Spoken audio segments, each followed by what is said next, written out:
B-Bongo flies to Australia. Support our work on Patreon at the link left in the description and donate for the next stories. Please subscribe to our channel. Thank you. B-Bongo flies to Australia. In faraway Australia, near the city of Darwin, there was a large savanna, home to various animals, birds and insects. In the savanna, in a family of parrots, with quite an effort there hatched the third, smallest parrot, 2 days after his brother Vibo and sister Nana. The parents named him B-Bongo. He was not only the tiniest, not only was he the last to hatch, but he also turned out to be the last in everything. He ate less, practiced flying less and failed his dream to catch up with Vibo and Nana. One sunny day, while B-Bongo's mother and father were hunting aboriginal flies, woodworms and collecting seeds to take lunch to the chicks, some people appeared in the bush, hunters of exotic animals. Bad people they were, hunting the animals, capturing them and selling them away from their homes and families. Seeing the hunters, Vibo and Nana jumped out of the nest and soared as high as they could, up in the tree branches. B-Bongo was the last to jump out of the nest and give an attempt at flying. He flapped and flapped his wings as hard and fast as he could, but they were too scrawny and tender, and instead of flying higher up the branches, he fell at the feet of the hunters. The hunters caught him, locked him in a cage with other parakeets, and took him to a compound with various other captive animals. Late at night, all the cages of captive animals were loaded onto a plane and taken far away, on another continent, to an exotic animal store. B-Bongo was noticeably thinner and smaller even than the parrots in the store, so they put him at the lowest price in order to sell him immediately. After a while, a young couple entered the store and decided to buy B-Bongo and his gift to a very old grandmother Clara who had been living alone and very lonely for several years. Grandma Clara loved and respected all animals very much. When B-Bongo was brought to her, her face lit up, her smile lasted forever and her heart filled with kindness. On the same day, Grandma Clara opened the hatch of B-Bongo's cage so he could fly freely around the apartment. However, B-Bongo knew he couldn't fly, so he didn't even dare to leave the cage.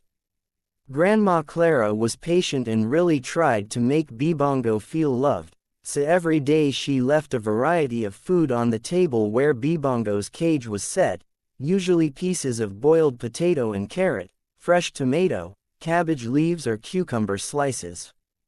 Little by little, B-Bongo mustered up the courage to get out of the cage and explore the space. He took a short walk around the table and decided to try some cucumber. He bit cautiously and timidly with his beak and his mind was blown when he tasted the cucumber. That treat was so delicious that B-Bongo immediately ate the whole piece. Every day, B-Bongo tried all the novelties that Grandma Clara would serve him at the table. Tomatoes and carrots and potatoes he also found delicious, but B-Bongo loved cucumbers and bread most of all. He was well fed, with the best vitamin-enriched bird food, as well as fruits and vegetables, and very quickly, from a tiny and weak chick, B-Bongo grew into a big, strong and beautiful parrot. One day, B-Bongo got out of his cage and decided that the day had come when he would start flying. He stood on the edge of the table, jumped up and started flapping his wings. With a little effort B-Bongo flew. He soared and dived through the air, circled around the chandelier, reflected himself in the glass-covered tapestry on the wall and finally stopped on the ledge above the window where he stayed for the night. He really liked the view from above and loved spending time there. One day, while Grandma Clara was making cucumber salad, B-Bongo jumped off the ledge and landed on her shoulder. She was overjoyed. She immediately remembered that the parrot likes cucumber, so he slowly handed him a piece, which B-Bongo began to nibble on. As the days passed, Bibongo got more and more accustomed and bonded with Grandma Clara, as if he had known her all his life. He was constantly standing on her shoulder, and she walked him everywhere in the apartment, took him to the neighbors for coffee, and even took him out to the balcony to watch the sparrows and pigeons. Bibongo played with all kinds of toys, was constantly let loose and did not feel the need for freedom. That's how Bibongo and Grandma Clara lived together, carefree and in lots of love. One autumn day, Grandma Clara got very sick, her legs started to hurt terribly and she could barely take care of herself. Soon, the doctor recommended her to go to a nursing home where she would be taken care of and recover faster.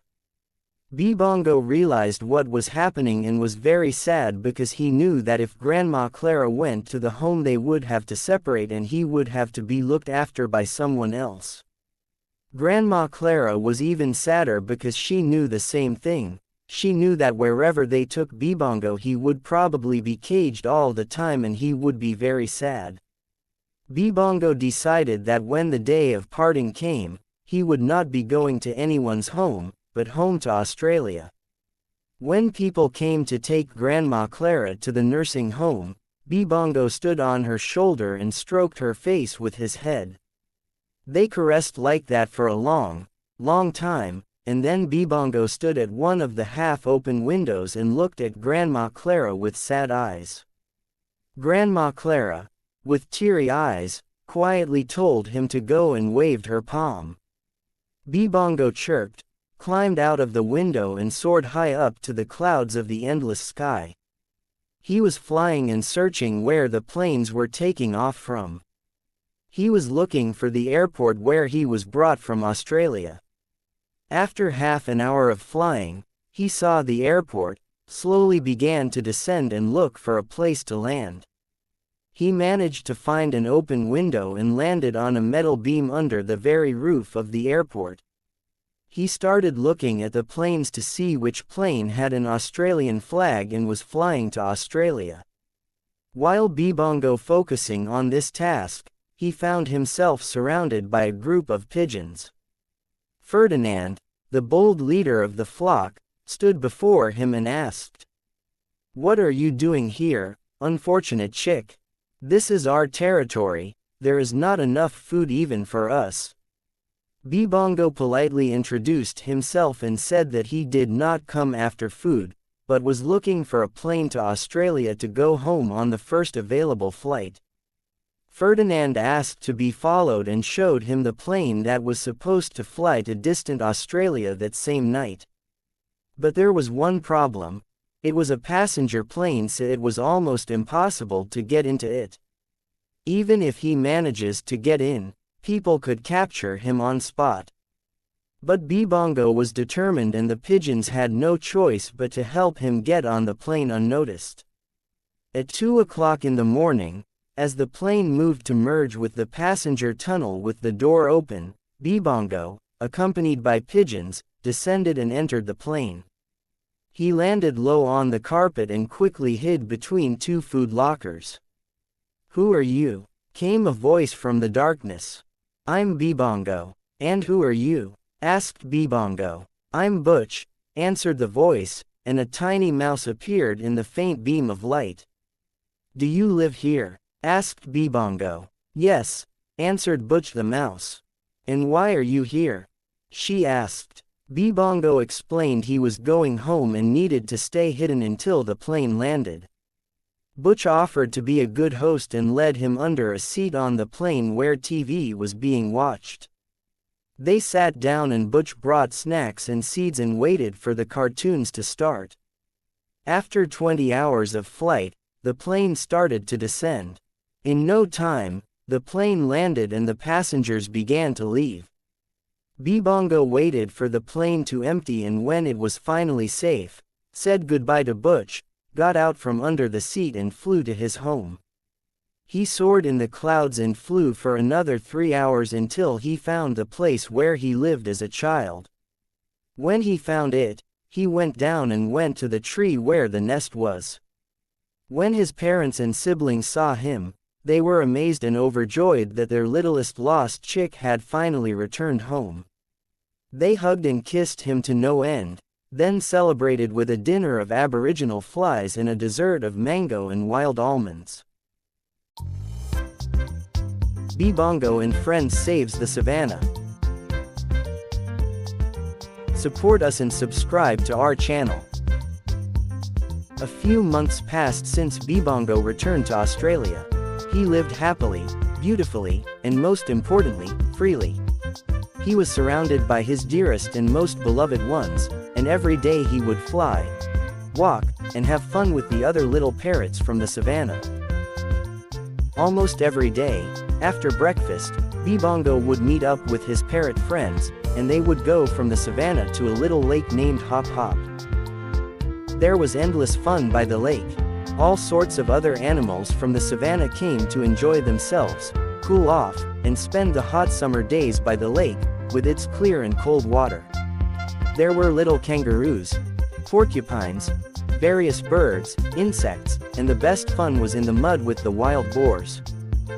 Sometimes, other birds from distant parts of the savannah would come to the lake, including Yana. She was a very beautiful parrot, Bibongo's peer. The day Bibongo first laid eyes on the beautiful Yana was the day he discovered what love is, and now he got lost in her beauty like under a spell. They got to know each other right away and became fast friends. It was a new love in the savannah and a new magical tale. Soon, Bibongo and Yana were so in love that they decided to live together and built their nest by the Hop Hop Lake, waiting for their own family. However, Bibongo was troubled by something deep inside. An unease gnawed at him, and he spent his days lost in thought and worry. His mind kept going back to the poachers who had kidnapped him as a youngster and taken him far from home. Bibongo knew that the poachers came every year around the same time, capturing animals from the savannah and taking them away from their homes. His concern grew even more because he knew that the same danger would threaten his chicks, too. So, he pondered what he could do to ensure that no animal from the savannah would ever face the poachers again. After a few days, Bibongo called a meeting of all the savannah animals by the Hop Hop Lake to tell them how to deal with the poachers. The day came, and all the animals gathered by the little lake. Bibongo stood on a branch of a big tree and began to explain his plan to the animals. The plan was to catch the poachers, imprison them, and hand them over to the savannah guards for capture. To make this plan work, a large pit needed to be dug in the middle of the savannah, so deep that only a kangaroo could jump out of it. All the animals agreed to help as much as they could. The moles, ants, and wild boars were responsible for digging. The rabbits gnawed at tree roots and grass, while the kangaroos carried the soil in their pouches, taking it far from the pit to the edge of the savannah. After 3 whole days of hard and exhausting work, the pit was ready, big and deep enough to prevent anyone from escaping. Next, the pit needed to be covered with rotten branches, soil, leaves, and grass so that when a person stepped on them, they would immediately fall into the pit. The birds and other animals immediately got to work, bringing branches and leaves. After several hours of work, the trap was set and ready to catch the wicked poachers. After a few days, while it was still dark and the sun had not risen, the poachers arrived in several noisy vehicles. The noise of their vehicles woke up all the animals in the savannah and they all rushed to carry out Bibongo's plan and capture the poachers. Hopster the kangaroo was in charge of the whole mission. Hopster was supposed to act as an injured young kangaroo and lure the poachers to the pit. Hopster in front of the poachers began to hop on only one leg and they began to chase him. They chased him all the way to the trap, but as soon as the sly Hopster approached the pit, instead of one, he now jumped strongly with both legs and jumped over the trap, so all but one of the running poachers fell into the hole. Every attempt to get out of the pit was in vain, it was too deep. What's more, they shouted and cried and made such a noise that the guardians of the savannah immediately heard it. The guards captured the poachers and took them to prison where they would remain locked up for a long, long time. And so, Bibongo and the friends from the savannah were saved from the poachers and lived safely and happily ever after.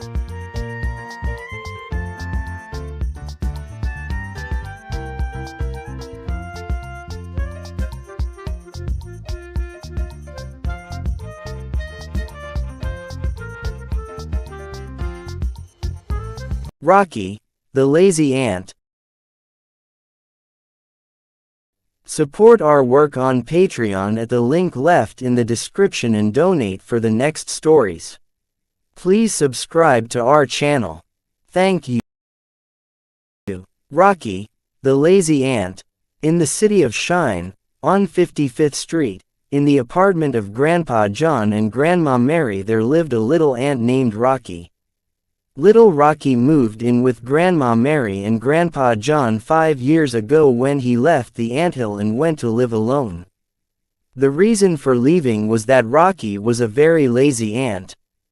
Specifically, one summer, while all the ants were gathering food for the winter and working diligently, Rocky spent whole days sleeping, watching TV, or playing games. The ants got angry and told Rocky either to start working or to leave their society. Rocky decided he didn't want to work and announced he was leaving the anthill. After a short search, he decided it was safest to move into Grandpa John and Grandma Mary's apartment. It was very nice in his new apartment. Grandma Mary made beautiful dishes, so Rocky was very happy. He would spend his summers on the balcony, where he would sunbathe in a hammock, nibble on cabbage leaves and drink pumpkin juice.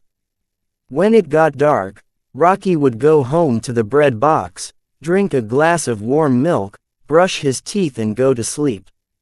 And so, day after day, month after month, year after year, Rocky lived very pleasantly, nicely, without any effort. The warm and beautiful summers passed and new winters came. Rocky didn't go outside then. Most of the time, he would sit by the fireplace and warm himself while waiting for the next delicious lunch or dessert cooked by the hard-working Grandma Mary. One morning Rocky was awakened by a strange shaking of his home. Quite unexpectedly, the door of the box opened and a gust of cold air rushed in, causing the box to tilt, and Rocky rolled down the box all the way to the door. With his last strength, he grabbed the edge of the box and hung above the cold snow. He looked up and saw that the bread box was in the hands of Mimi, Grandpa John's and Grandma Mary's daughter, who was cleaning the box, and small bread crumbs were falling out of it. Seeing the crumbs fall from the box, starving sparrows gathered under the balcony and immediately swallowed the crumbs on the snow. It was very cold outside. The snow was up to the knees and strong gusts of wind were blowing, so Rocky couldn't hold on and flew away from the balcony, fell on the snow and began to shiver. He turned to the balcony and was astonished how far the wind had blown him. He turned around and realized in horror that all the sparrows had noticed him and were set to swallow him as if he were a breadcrumb. He ran for dear life to a firewood shed, seconds faster than the sparrows, and managed to get under the bark of a log. Terrified and exhausted, his heart was beating fast as he struggled to catch his breath. After resting a bit, he began to think how to get back to his warm home. He would immediately go to the balcony, but the sparrows were waiting for him outside. Rocky knew that the anthill was somewhere nearby, but deep under the snow, and Rocky didn't even want to think about digging the snow to find it. After a while, he began to feel cold, shiver, and his teeth chattered. He was wearing only a blue blouse and shorts and would freeze like ice cream in a few hours. But Rocky was very lazy, so instead of trying to find the anthill, he decided to snuggle under the tree bark and wait for a miracle. Hours passed. The cold was unbearable, and night was slowly falling and it was getting even colder.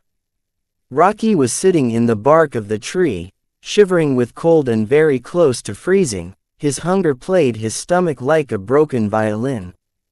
This was the hard way Rocky realized that the only salvation for him was to find the anthill. He got up, bit off a piece of bark from a log and made a small shovel, put it under his armpit and ran into the snow. Slowly, he began to dig, and the more he dug, the more eager he became to work. He threw snow with all his might and in all directions and made a tunnel where he could even spend the night.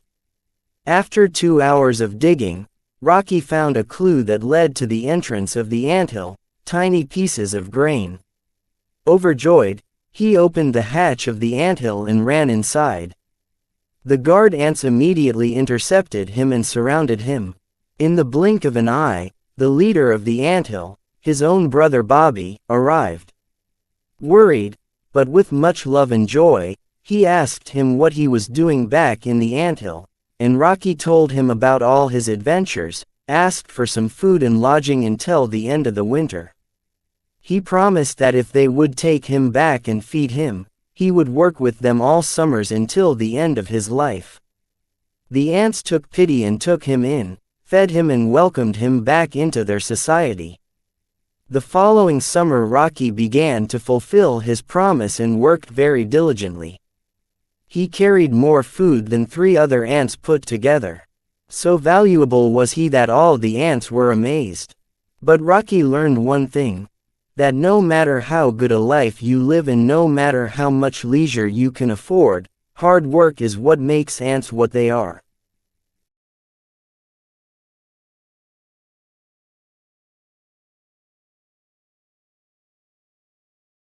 Grandpa Jordan and his best friend Lubitsa. Once upon a time, in a pleasant little town, there lived a small, fluffy puppy named Lubitsa. Lubitsa was no ordinary puppy. She had a special talent for making her owner, Grandpa Jordan, laugh. Grandpa Jordan loved to hang around the kitchen, cooking delicious meals for all his grandchildren. Lubitsa, as a faithful companion, always kept him company. Every day, as the sun began to rise, Lubitsa excitedly wagged her little tail and followed Grandpa Jordan into the kitchen. Grandpa Jordan would put on an apron, and Lubitsa would climb onto the chair specially placed for her, right next to the kitchen table, watching the magic happen. The delightful aroma of Grandpa Jordan's cooking filled the air, and Lubitsa's tiny tail wagged with joy. As time passed, Lubitsa discovered a new love, a love for food. She patiently waited for Grandpa Jordan to finish cooking, then enjoyed a little dinner treat. However, slowly but surely, Lubitsa found it hard to resist the temptation of the delicious smells wafting from the kitchen. She began to sneakily lurk, here and there, when Grandpa Jordan wasn't looking, and grab a tasty morsel. Unaware of Lubitsa's secret pleasures, Grandpa Jordan continued to cook with love. Occasionally, he would toss her a piece of carrot, thinking it was a healthy snack for his furry friend, not knowing that Lubitsa skillfully stole tasty bites from the kitchen table. As time went on, something strange happened. Lubitsa started to gain weight. From a lively and tiny puppy, she transformed into a chubby, fluffy ball. Grandpa Jordan noticed the change but believed she was just a happy dog enjoying life. One day, while Grandpa Jordan was preparing a delicious apple pie, he turned around unexpectedly and caught Lubitsa in the act. She was stealing a piece of butter left on the table. Grandpa Jordan chuckled and said, "Lubitsa, you've become a true food lover, haven't you?" Lubitsa lowered her head in shame, and Grandpa Jordan couldn't help but laugh. He realized that it was Lubitsa's love for food that turned her into a chubby, dear companion. Grandpa Jordan decided it was time to restore balance between delicious meals and healthy habits. Since then, Grandpa Jordan walked Lubitsa every day, threw her favorite toy across the room for her to fetch, devised various games and activities just for her. Lubitsa, in turn, continued faithfully joining him in the kitchen, but now her chair was safely positioned away from the kitchen table. And so, in the little town where Grandpa Jordan and Lubitsa lived, the two continued to spread joy and laughter, creating warm memories in the kitchen and beyond. Occasionally, they shared small snacks and cherished their special friendship, a bond built on love, food, and the happiness of being together.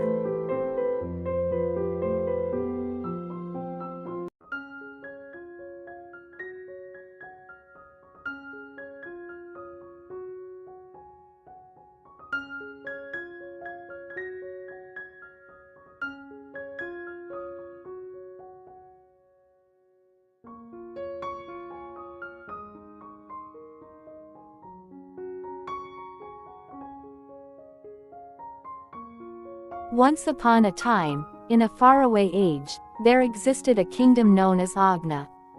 It stood as one of the most opulent, enchanting, and joyous realms in all the world.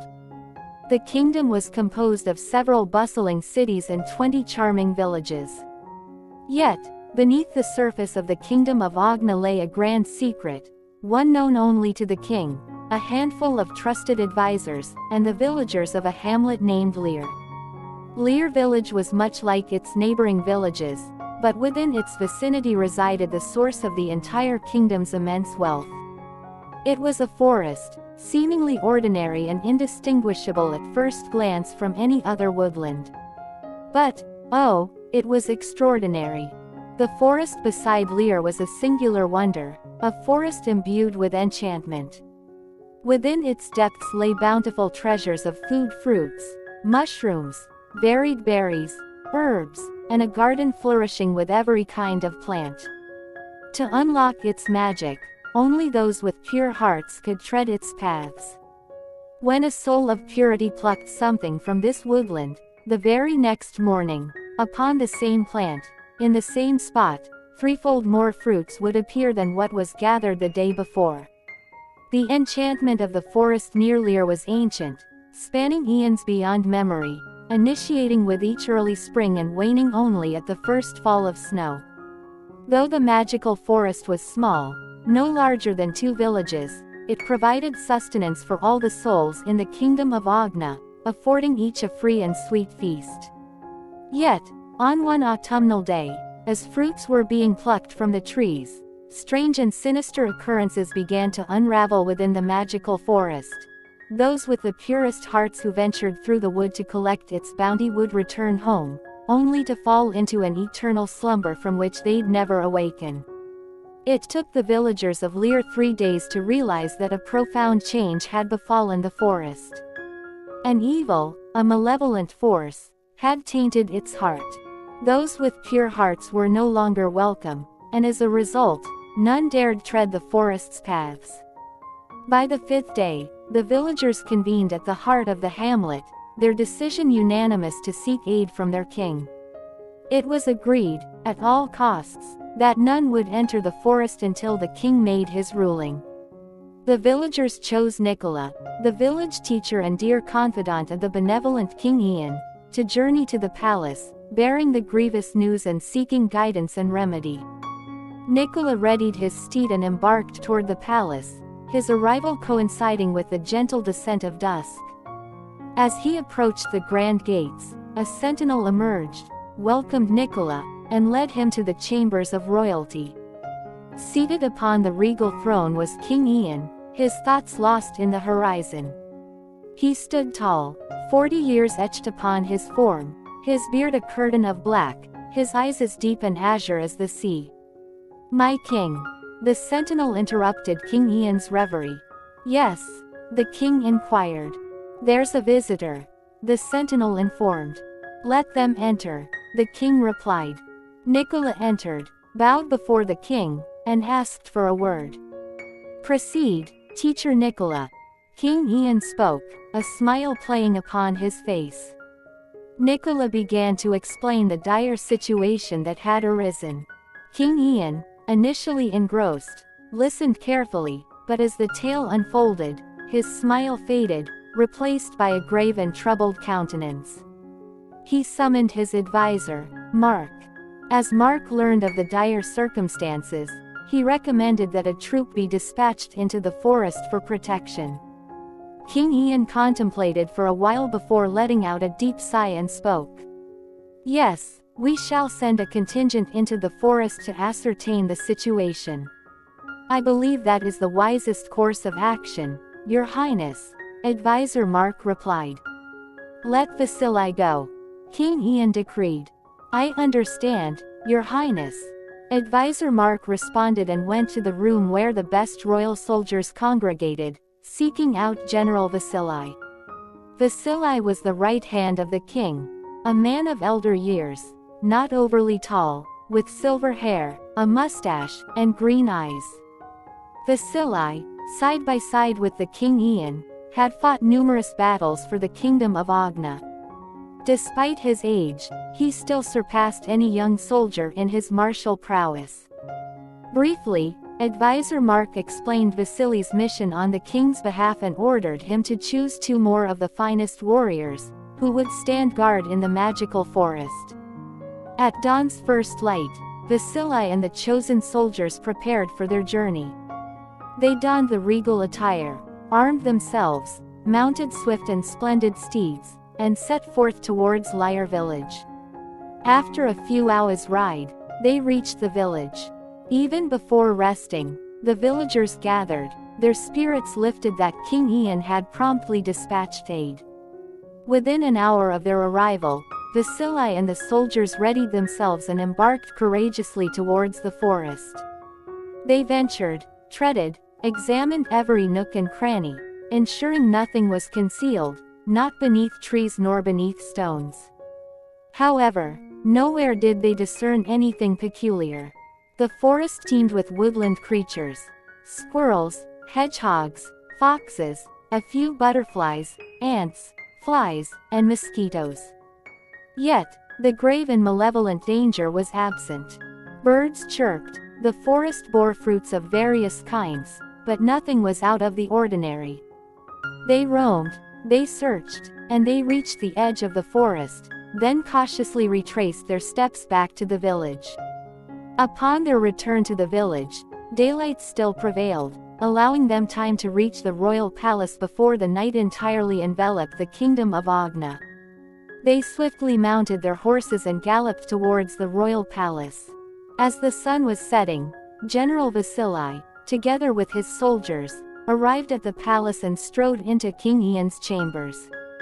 "My king," Vasily spoke. "Yes, Vasily," King Ian addressed his finest soldier. "My king, we encountered no peril in the forest. The woodland remains unchanged, much like any other. We searched high and low, yet nothing peculiar came to light. If you command, we will venture once more and scour the entire forest," Vasily reported. King Ian mused, propping his chin upon his palm and turning his gaze toward his beautiful queen, Eva, who sat beside him. After a brief contemplation, he uttered, "Precisely, Vasily. Tomorrow morning, early as can be, head out again. Whenever it may be, whatever it may be, the miracle shall have no choice but to reveal itself." "I understand, Your Highness," Vasily replied, and he, along with his soldiers, withdrew to the barracks to rest from their long and arduous day. The following morning, King Ian, who habitually rose before the sun and savored his mead, summoned his loyal subjects. "Where are the soldiers meant to go into the forest? Is no one awake? Must the king himself rise and wake them?" the king jestingly remarked. He was often the first to awaken, even before the roosters crowed, in the royal palace. The royal servants scurried to the soldiers' chambers and quickly returned, pale and alarmed. "What's the matter? Where are the soldiers? Where is Vasily?" King Ian inquired. "They're dead, Your Majesty. All 3 are dead," one of the servants cried out. "Even Vasily?" King Ian exclaimed. "Even Vasily," the subject replied. Ian leapt from his throne and hurried into Vasily's chamber, needing to see with his own eyes his finest soldier lying motionless on the bed. Vasily was quiet, yet he still breathed, submerged in an unawakenable slumber. A shiver ran down the king's spine, his strength shook. Even though he stood rooted, he realized that the 3 best soldiers lay helpless, untouched by any enemy. In the village, King Ian swiftly dispatched other soldiers to prevent the villagers from approaching, staying at least 300 paces away from the cursed forest. And so, the forest was deemed cursed. Yet, the King Ian couldn't accept the state of affairs within the forest. Since the entire kingdom depended on its magic, he resolved to offer great wealth to anyone who could uncover what was causing the people to fall into sleep and lift the curse that had befallen the forest. Years passed, and people of all sorts came forward by the hundreds. Sorcerers, witches, warlocks, seers, soothsayers, and more, all attempting to lift the curse and claim the promised wealth. However, they all met the same fate, sinking into deep, eternal slumber. The villagers continued to live in this manner for years and years, but because no one dared enter the forest, they became impoverished, and the entire kingdom of Agna suffered as well. And while the king sought salvation, even as the years passed and the seasons turned, a boy named Franz was born and grew up in the village. At the age of 16, Franz stood tall and slender, with russet hair and eyes as green as emeralds. From his earliest memories, he knew that the forest was cursed, that no one should step foot within it. He was incredibly bright, devouring every book and scrap of knowledge he could find. Franz's family lived in poverty, so he often went to the stream to catch fish to sustain them. These were tough and lean times for the kingdom of Agna, where any form of sustenance was sought after and welcome. If he managed to catch extra fish or frogs, Franz would hasten to the market to sell them, using the proceeds to buy other food for his family. One day, while Franz was fishing by the stream, he saw numerous frogs emerging from the water, hopping towards the cursed forest. Excited, he thought that if he could capture them all and sell them at the market, he could earn a substantial amount to provide for his family for months. He jumped up, grabbed a woven basket, and began to catch the frogs that headed towards the forest. He snatched frogs one by one, but they leapt out of the basket, climbing onto his hands, shoulders, and head. Delighted, with a smile on his face, Franz filled the basket, only to suddenly realize that he was on the other side of the stream, deep within the forest. Frightened and carrying the frog-filled basket, he quickly returned to the stream's edge. Fearful for his life, Franz resisted sleep, reading books to stay awake and avoid falling into eternal slumber. But his eyelids grew heavy, and he fell asleep in the late night hours. To his amazement, he woke up the next morning, still alive. And not just for a day, but many days, even weeks. However, something gnawed at him. It had been 3 weeks since his adventure in the forest, and he hadn't seen or caught any frogs or creatures in the stream since. He pondered, wondered, and remembered.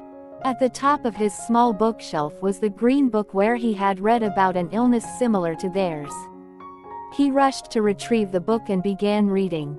The disease carried by the frogs was spread by mosquitoes, and what creature feeds on mosquitoes if not frogs, the very ones that climbed on him when he entered the forest?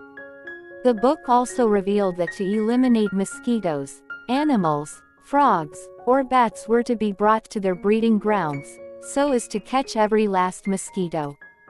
Overwhelmed with excitement, Franz couldn't sleep all night. The next morning, he borrowed his father's donkey, packed some food and water, and set off for the royal palace, hoping to speak with King Ian. Standing before the palace gates, he introduced himself, shared his story, and requested an audience with the king, explaining that he held a solution to the kingdom's greatest problem. King Ian promptly received him and listened to his tale. Franz described how he had entered the forest by accident a few weeks prior and emerged unharmed. He produced the green book from his bag, opened it, and showed the manuscript detailing the forest's malady. "You're a young and clever lad," said King Ian, "and that's why I'll listen to you. I'll do whatever it takes to save the forest and, consequently, the entire kingdom. Yet, someone will need to venture into the forest afterwards to prove that it is safe once more. Your Majesty, I will enter the forest for 6 consecutive days. If I survive those 6 days, on the 7th day, I will come to you to demonstrate with my presence that the forest is safe," Franz declared. "So be it," responded King Ian, instructing his servants to spread the word that he required bats and frogs from all over the kingdom. 3 days later, thousands of birds and frogs were released into the forest, and, in a heartbeat, not a single mosquito or bug remained. Flocks of birds left the forest, and frogs hopped back to the streams. From then on, for 6 days, Franz entered and exited the forest, always accompanied by royal servants. On the 7th day, he appeared before King Ian, ready to prove that the forest was safe. King Ian was overjoyed to see the young man again. "Bravo!" the king exclaimed. "You are our hero and savior." The king embraced Franz and rewarded him with immense wealth as promised. However, that wasn't all. King Ian knighted Franz, appointed him as his advisor and right-hand man, thereby restoring the kingdom of Agna to its former glory, one of the most beautiful and prosperous kingdoms in the world.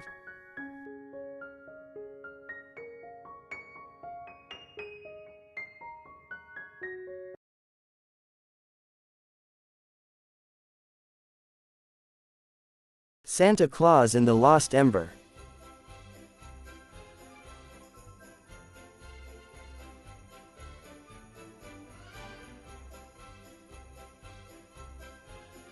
Once, 2 weeks before Christmas, the big bad flu knocked on the doors of Santa's palace and made many of the toy-making elves very ill. The ill elves were coughing, sneezing and quite exhausted. They spent all day lying in bed drinking hot tea in the hope they would get well soon. But the flu was very contagious and, apart from the elves, it affected all the reindeer except Rudolph, who Santa sent on an errand. Rudolph arrived and brought all the necessary Christmas gift boxes, but Santa was very worried about having enough toys for all those decorative boxes. He worried because many of the hard-working elves were ill, and there was less and less time to finish all the toys by Christmas.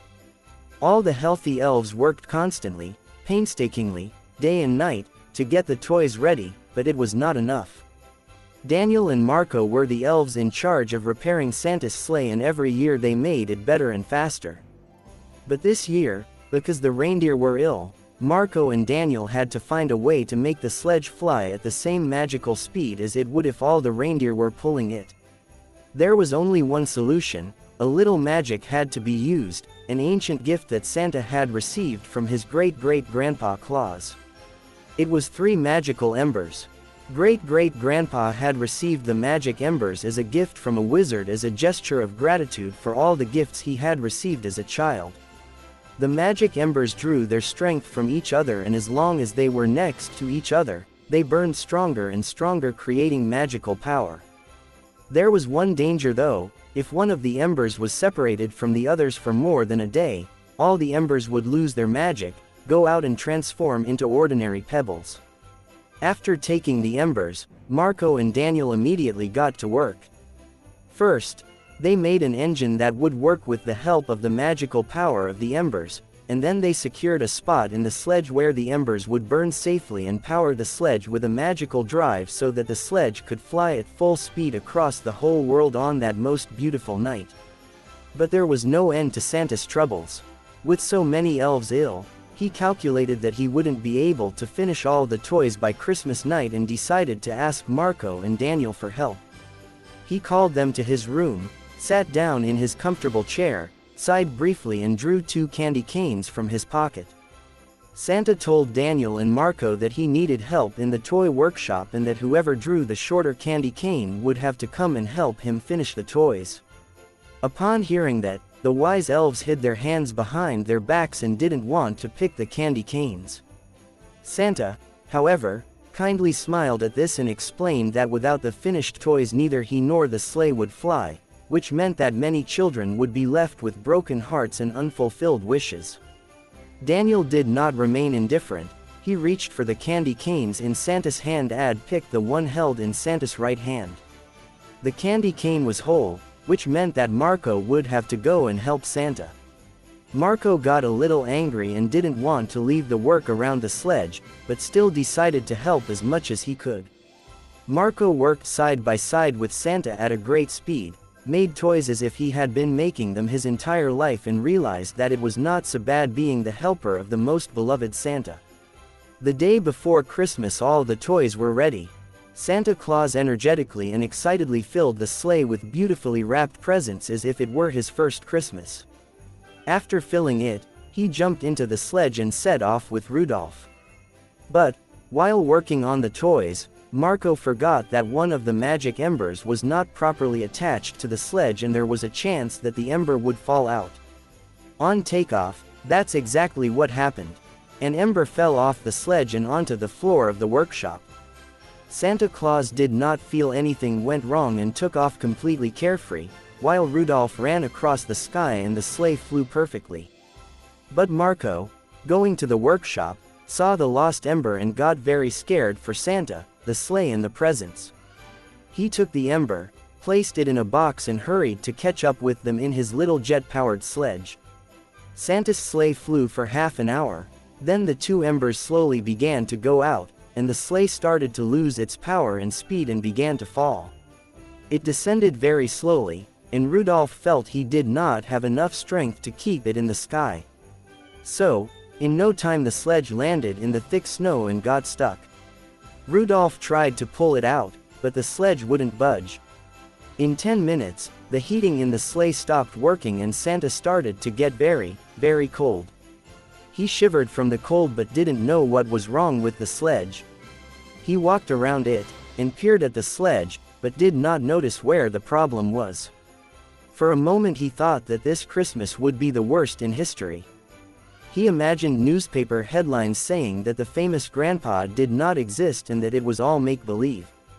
He turned even sadder remembering that children would no longer believe in him and that next year they wouldn't even write him letters wishing for presents. His train of thought was interrupted by a loud sound in the sky, quickly followed by Marco with his sledge. He landed and went to Santa Claus. In the box, he carried the third, the lost ember. He placed it in the sledge and fastened it well. Now, the three embers were together again and were once again powering each other. In about 10 minutes, all the embers flared up and the sledge began to warm up. Santa hugged Marco and decided to break a Christmas rule which surprised the brave dwarf. Santa told him that he would reward the little hero for his bravery by taking him along on a magical adventure, to be good company and help him get all the toys to the homes of all children in the world on time, children who impatiently awaited most generous Santa, leaving him milk and cookies.